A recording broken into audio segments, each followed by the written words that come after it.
जिंदा सा क़ौम रहंदी जंहिंजी ज़बान ज़िंदा। सभई माइट चाहिनि था त संदन ॿार पंहिंजी ॿोली सिंधी ॿोलीअ में ॻाल्हाइनि, पंहिंजी सुञाणप क़ाइमु रखनि। सिंधी संगत ऐं इंडियन इंस्टीट्यूट ऑफ सिंधोलॉजी पारां सिखो कंप्यूटर ते सिंधी पंहिंजे घर में पंहिंजी सहूलियत सां। हाणे मिलंदासीं सिंधियुनि जे बुज़ुर्ग शाइर डॉक्टर अर्जन सिकायल सां ऐं मुलाक़ात कराए रही आहे producer director Banita Nagpal. Doctor Arjan Sikayal हिकु वॾो शाइर आहे। हिन खे केतिरनि ई इनामनि सां नवाज़ियो वियो आहे। हिन साहित्य जे जुदा जुदा सिनफ़ुनि ते कलम आज़मायो आहे ऐं निहायती कामयाबु रहियो आहे। हिन जे अबनि ॾाॾनि जो पेशो हो हिकमत ऐं अॼु हू अञा उमिरि में बि इहा हिकमत करे रहियो आहे।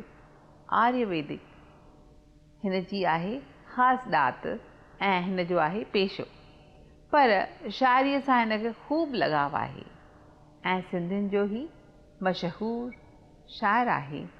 केतिरा ई किताब लिखिया अथई, नॉवल लिखिया अथई, सिंधी सिखण जो बाल बोध किताब लिखियो अथई ऐं तुंहिंजे रंधिणे में इस्पताल घरू ॾसनि जो ही सुहिणो किताब आहे। अचो त मिलूं डॉक्टर अर्जन सिकायल सां। दादा, तव्हां पंहिंजो ज़िंदगीअ जो अहम हिसो सिंध में गुज़ारियो आहे। उते तव्हांखे घणे खटा मीठा आज़मूदा थिया हूंदा। उन्हनि यादगिरियुनि खे ज़हन में रखंदे तव्हां कुझु शेर ॿुधाईंदा? सिंध में रहंदे ई मूं साहित्य सां पंहिंजूं ॻंढियूं क़ाइमु कयूं।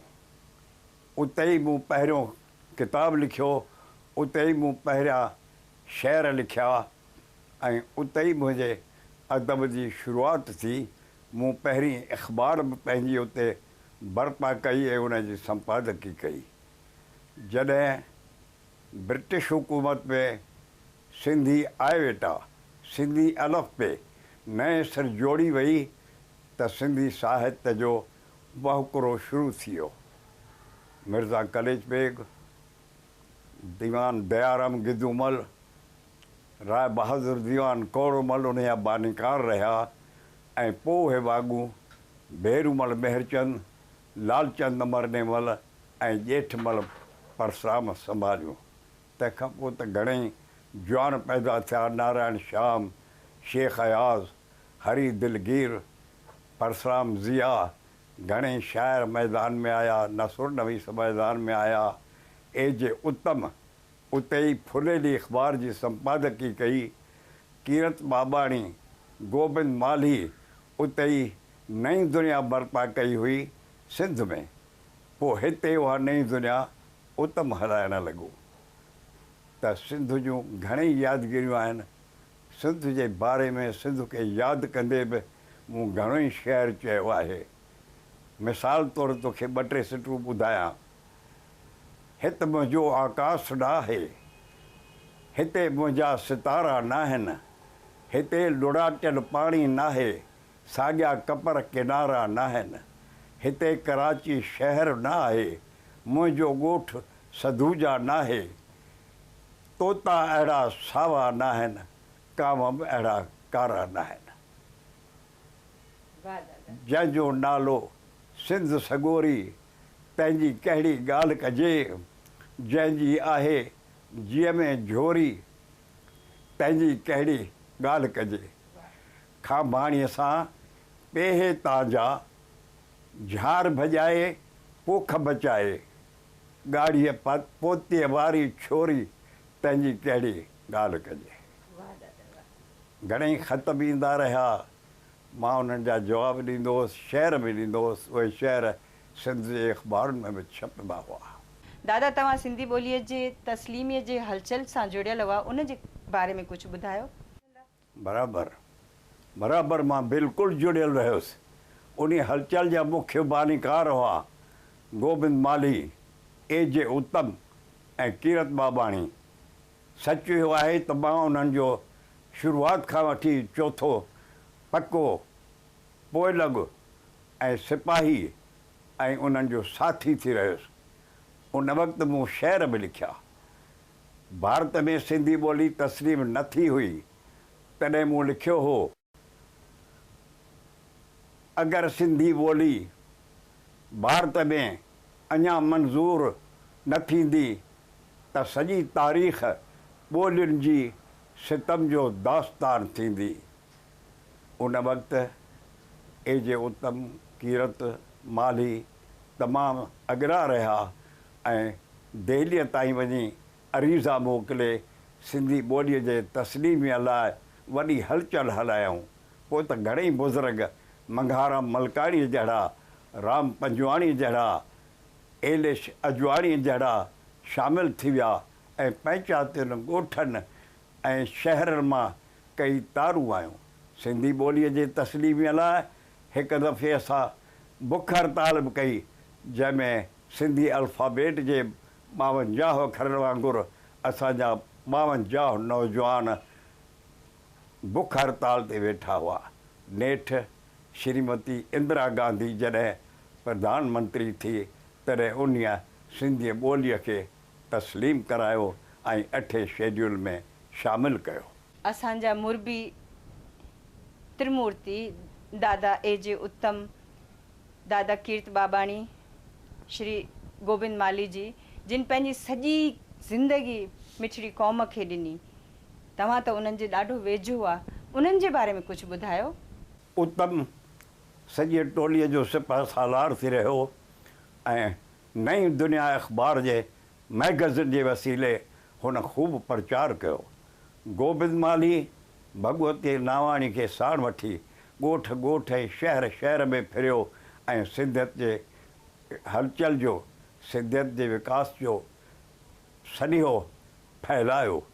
कीरत बाबाणी अखिल भारत सिंधी ॿोली साहित्य सभा जे प्रेसिडेंट जे हैसियत में केतिरा सम्मेलन कोठाया, जिते हज़ारे हज़ारे डेलीगेट इकट्ठा थी विया हुआ। दादा तव्हांजो जनमु किथे थियो, पंहिंजे नंढपण जी कुझु यादियूं ॿुधाईंदा। मां साहित्य जे सधूजा ॻोठ में ॼाउसि। मुंहिंजो ॾाढो वॾो हकीम हाज़िक़ तबीब कामिल हो। मुंहिंजो पिता बि वॾो हकीम हो, सिंध जा मशहूरु हकीम हुआ। मां उन्हनि खां हकमत सिखियुसि। साहित्य जो शौक़ु बि मूंखे उन्हनि वटां मिलियो। हू जाम अख़बारूं घुराईंदा हुआ, वॾा विद्वान हुआ। दादा ॿुधाईंदा त तव्हां पंहिंजी पहिरीं रचना कीअं ऐं कॾहिं शुरू कई। हक़ीक़त इहा आहे त मां अञा 10-12 साले जो हुउसि त मुंहिंजो यार हरचो हिकु ॾींहुं उते सनानु कंदे थो चवे यार हरचो सम्झो की न चर्चो अची हाणे परचो मिठा यार अर्जन। मूंखे हैरत लॻी वई त हीउ शाइर जो फ़र्क़ु कॾहिं थियो, हीउ किथां शाइर थियो, मां छो न थियुसि। उन शौक़ में मूं कचियूं फिकियूं शाइरियूं लिखियूं, के कविताऊं लिखियूं जेके कचियूं हुयूं ऐं क़ौमी ख़्यालनि वारियूं हुयूं, गांधीअ जे हलचल वारियूं हुयूं। तंहिंखां पोइ मां पकी शाइरी करणु लॻुसि, एतिरे क़दुरु जो मुंहिंजा शेर मशहूरु सिंधू मख़ज़न शिकारपुर मां निकिरंदी हुई, उन में बि छपजणु लॻा। संसार समाचार हिंदुस्तान में बि छपजणु लॻा। इन तरह सां मुंहिंजी शाइरी शुरूआति थी। तोखे ॿुधायां, रवाजी तरह मूंखे रोमानवी शाइर चयो वेंदो आहे, जेतोणीकि मां पाण खे तरक़ी पसंदि शाइर चवंदो आहियां। इन ई तरक़ी पसंदि जे ज़ोर ते मूं लिखियो हो त ॻायूं जे नींहं जा नग़मा पुराणी ॻाल्हि दोहिराए, पुछनि था लोक अहिड़े शहर में आहे ताज़गी कहिड़ी। त पोइ मूं तरक़ी पसंदि शाइरीअ ॾांहुं शौक़ु रखियो ऐं इश्क बाज़ियारी हुस्न परस्तियारी शाइरी थोरो घटि करे छॾी। पोइ घणेई शेर लिखियमि। मुंहिंजा 4-5 किताब शेर जा छपिया आहिनि। सिज ऐं चंड जा किरणा, अमृत जो कलश, घुमी वञ सिंधू नगर रे यार लंबी कविता ऐं तंहिंसां गॾु पहिरियों किताब खंड काव्य अनारकली। नसर जा बि किताब घणेई थिया। टोटल 30 किताब मुंहिंजे कलम मां निकिता आहिनि। दादा तव्हां जेको सिंधी सेखारण जे लाइ किताबु लिखियो हो, उन में तव्हांखे घणी कामयाबी मिली हुई, उन जे बारे में कुझु ॿुधाईंदा। सचो आहे त उहो मूं पहिरियों किताबु हो सिंधी सेखारण लाइ जो मूं लिखियो। उनखां पोइ ॿियनि सभिनी लिखिया आहिनि। टी वाधवाणी, चेलाराम खियाणी, वासुदेव निर्मल, पोपटी हिरनदानी, उन्हनि जा सभु पोइ आया। मुंहिंजो पहिरीं किताब 52 में छपिया, हिंदी सिंधी टीचर ऐं सिंधी सेल्फ टीचर, उहे ॿई। मूं उन जे द्वारा RKT कॉलेज जे प्रिंसिपाल सहस्त्रबुद्धे खे सिंधी सेखारी। उहे किताब 10 दफ़ा छपिया ऐं 10-15 हज़ार कापियूं खतियूं। सिंगापुर, दुबई, हांगकांग ताईं उहो किताब वियो। उहो मुंहिंजो हिकिड़ो तमामु सुठो फ़ख़्रु लाइक़ु योगदान आहे सिंधी ॿोलीअ जे फहिलाइण लाइ ऐं सिंधी ॿोलीअ खे नए सिर ज़िंदा रखण ऐं सेखारण लाइ। दादा, तव्हांजो सिंधी साहित्य में घणो योगदान रहियो आहे। तॾहिं बि तव्हांखे जेके इनाम मिलिया आहिनि उहे कहिड़ा कहिड़ा तव्हांखे इनाम मिलिया आहिनि ऐं तव्हांजो दिलपसंदि इनाम कहिड़ो आहे? हा, इनाम त सभई इनाम आहिनि, पैसनि जी ॻाल्हि कान्हे, पर जेको ताज़ो ॿ इनाम मिलिया, हिकिड़ो प्यारे दोस्त A.J. उत्तम जी यादि में, जो मुंहिंजे लाइ शख़्सी फ़ख़्रु ऐं शख़्सी प्यार ऐं शख़्सी क़दुर जी ॻाल्हि आहे। छाकाणि हू मुंहिंजो निहायत प्यारो दोस्त हो, इन करे उन जी यादि में तयारु कयल इनाम, बर्पा कयल इनाम मूंखे मिलियो त मूंखे बेहद ख़ुशी थी। ऐं नेशनल काउंसिल फॉर प्रमोशन जो इनाम बि इज़त भरियो इनाम आहे, उन्हनि मानपत्र बि ठाहे मूंखे मोकिलियो।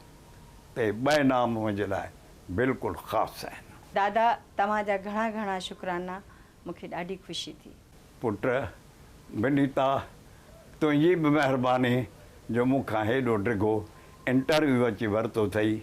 अॻे हिकु दफ़ो वीना श्रृंगीअ दिल्लीअ जे एक्सटर्नल सर्विस लाइ सिंध में मोकिलण लाइ मूंखां इंटरव्यू वरितो हो। अॼु ॿियो ई इंटरव्यू आहे जो निहायत अहमियत भरियो ऐं तमामु क़ाबिलियत सां तो वरितो। मां बि तुंहिंजो शुक्रगुज़ार आहियां। त अॼु जो प्रोग्राम हिते ई थियो पूरो।